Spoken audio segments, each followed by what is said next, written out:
What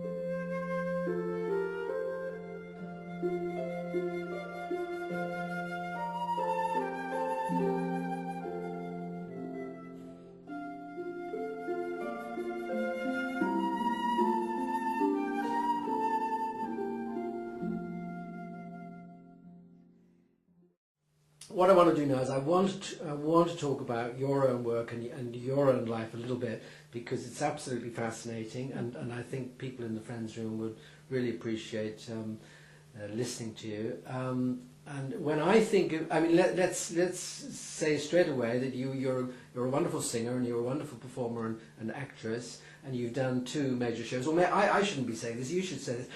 Tell me briefly. I want to talk about. What I'd love to talk about with you is how you have related your creativity, your singing voice with your personal experience and the borderline personality disorder, Yeah. but also relating it to your spiritual journey as well. It's a big, huge subject, and you could talk forever on it. But I mean, would you like to dive in? Just Definitely. Tell us a little bit about your work first of all, just for everyone to know. Well, I run Moving On Theatre, and it's my passion to go out there and to perform and to sing and to direct and to pass the message on to people. I was diagnosed with borderline personality disorder, which I am actually thinking, I'm campaigning now for it, more or less to say that I don't believe it's a real mental illness, because I never take medication. And I think it's a bunch of symptoms. I call it like the pick and mix, like Woolworths. You get a little bit of OCD, a little bit of depression, a little bit of this, a little bit. It's everything. But we all have personality disorders. Every single person has a personality disorder. But what happened to me when I was diagnosed is I'd been through a lot. My mother had died, started the menopause, and wasn't performing. I found that even to go to an amateur company, I couldn't get a part because I'd gone past a certain age. And of course, if you're a creative being and you're not doing what you were put on this planet to do, even if it's just going to an old people's home and singing, people used to say to me, but I couldn't do it because my ego was so big. I had to be up there with the stars, because the thing is, I'll have to go back now. My career started very, very young, very, very young. Now, I was performing from the age of 6, playing the accordion in Ireland. Already I was an accordionist, but what happened to me at the age of 13 is what completely changed my life. I suddenly, my grandmother said, "You've got a singing voice." I didn't know. I was playing something on the accordion, and I was about 12 or 13. She said, "You've got a lovely voice, Lauren." I thought, okay, never, so that was my first experience of singing, apart from, we used to have the Beatles evenings. When we lived in Dublin, we were very happy.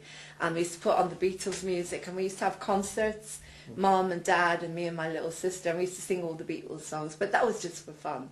But my voice was discovered by my grandmother. She said, "Lauren, you've got a beautiful singing voice." And I thought, okay. Now, in Israel, we had the children's choir called Zadikov, and they were everywhere. They were the most famous children's choir everywhere.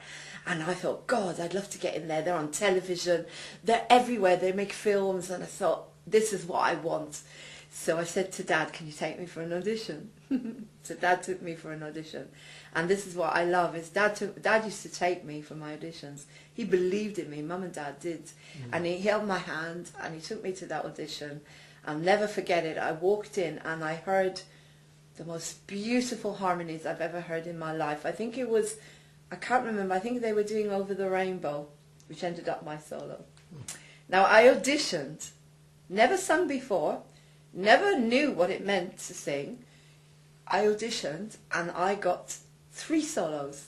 They gave me Somewhere Over the Rainbow. This was the most famous children's choir in Israel. I mean, they were brilliant. Oh my God. I wish there were recordings. There are recordings of the choir before I went in. You can see them on YouTube. I'm always looking, but I haven't found me yet. But I got 4 solos. I got El Condore Pasa, If I Could. I got Mi Idneni Off, which was Esther Farim, you know, from the Avi, You're a Lady, You're the Lady. I got the most beautiful solos. I had the pure soprano voice that could hit top C just like that from the time I remember. And then this is where my spirituality started.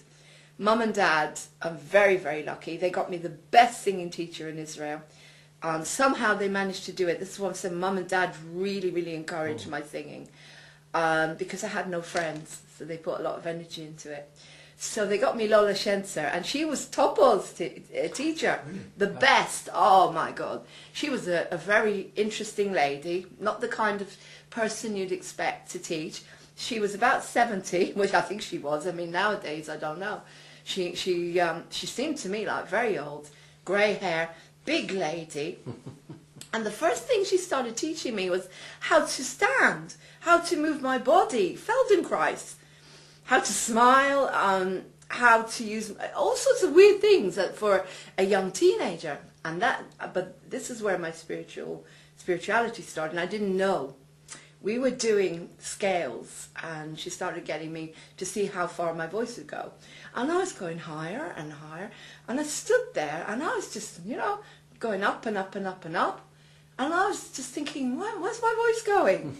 It's just going and going and going. Oh my God, I must be more than this. Now, I didn't realise that that's what it meant, to be more than a body. But I knew that the voice wasn't me. Something else was, it was projecting out and out and out, and I was standing there doing nothing. So what was happening? So that was the beginning and the end of my spirituality. From then, after that, all I wanted was to be the soloist. All it was ego, ego, ego. And I started getting opportunities. I performed in front of massive audiences in Israel, the Man Auditorium, all the biggest things there were. And then the war came. The war came and wiped it out for me. We were supposed to be touring America, and unfortunately, we had the Yom Kippur War, so everything was cancelled. And I don't know what happened, but I never went back after that, which was a shame. But I got opportunities to study with another teacher who was an opera singer after I left Lol. I think she must have been too expensive, but she gave me the basis of a voice which still hits top C just like that. Anyway, I started studying with Mordechai Ben Shachar. He's on YouTube. I think he's still alive. And I started touring with an opera singer. So I could have had a career just like that. I was the Charlie Church of Israel then. But of course, the ego. I didn't want to do opera. I wanted to do pop. I was a kid. All the kids used to laugh at me. I did my scales. They stood underneath the balcony and made fun of me. Now I'm on Facebook with them and we laugh about it. But in those days, Dad was my agent. He could have got me anywhere. And I remember he took me somewhere and they said, you're going to have to wear a blonde wig and mix with celebrity. And I thought, already then, it didn't feel right. Something didn't feel right. And I thought, no, I don't want to do this. So I stopped. So I produced a musical at school. And this is a child that couldn't talk to anyone. I produced a musical based on Cinderella at the same age. Played everything on my accordion. I directed it. I auditioned all the kids and played, obviously, the lead. Obviously. And we put it on the balcony. So that was where I started producing. But then, you see, the thing about Lauren is I had a very, very difficult childhood. Apart from doing things like that, as I got older into my teens, I couldn't communicate, even though I could produce the show. Sounds weird. I couldn't make friends. I couldn't. And everyone started moving on, and I was very lonely and unhappy, and all I wanted was to have some fun. So the music, everything went. I'm not sure why everything went. I lost interest. I never knew there was something not right with me, because everything had to be perfect. I forgot about people, because the empathy would go when I was doing a show. So I was always showing that there was something not right with me, except I couldn't put it. It was never diagnosed. I had a serious eating disorder. Really? Very serious. Yeah, my whole childhood and teens. A lot of bad stuff happened to me, and I had a serious eating disorder. But anyway, what I'm saying is, I met my husband. My eating disorder disappeared because I started getting unconditional love from Martin. But then I put it into the shows, so all the obsession. And literally everything had to be the show, the show, the show. You can ask Martin. But I never realised that that was wrong. It was like, to me, it was like to win a war. And I fell out with everyone. So to cut a long story short, my mother died and menopause hit, and I stopped doing shows because they were miserable. I lost interest again. I seem to have lost interest in things as well. All of these are symptoms of a mental illness, or something not right with me. And people thought I was bipolar, especially my in-laws. They thought, well, you're very high and you're very low. But I thought, well, I've got everything. I get depressed. I didn't, as I say, I never considered a serious mental illness, which I still, in a way, don't believe that the BPD is. Anyway, what happened was I couldn't get anything anymore. I couldn't even get an amateur show, and that really got to me because I wanted to sing and perform, and all they were giving me was chorus and making teas because I'd gone past a certain age, and I thought, this depressed. I was so depressed.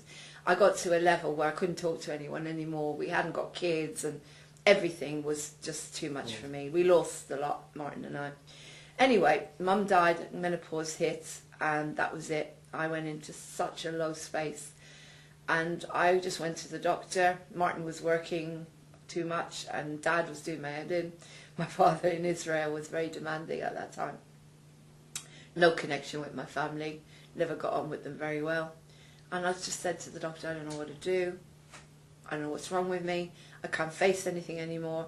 I can't sleep. I have panic attacks all the time. I scream and break the house down. My temper is huge, and probably I don't know what to do. I can't do anything I love. It's like, why bother? I want to die, but I won't. I won't do anything, but I don't want to be here anymore. And that's when they sent me for diagnosis and came up with this thing called borderline personality disorder with histrionics and the menopause. So in a way, they were saying to me, you know, and not only that, I'm a Leo and an artist. And I was thinking, yeah, well, a Jewish Irish woman, what chance? I've got a chance in hell. And I had a crazy mother and father, so everything fitted. Anyway, so I wouldn't take medication ever, because like my body's clean. Never so take anything. They were offering you antidepressants. So like they offered me that. They offered me, but then a miracle happened. I went for my assessment, and we were talking about A Course in Miracles. I was amazed, and she said to me, I'll never forget it. She said, "Lauren, you study A Course in Miracles, so would you be interested in a community, therapeutic community? It means giving up your life for nearly 2 years." 3 days a week, you live with these people you go home, but you do everything with them in the community, and you'll get therapy, and you learn to live in the world, and you're not allowed to have medication. So perfect. And I thought, well, I'm 54, whatever, 53. What have I got to lose?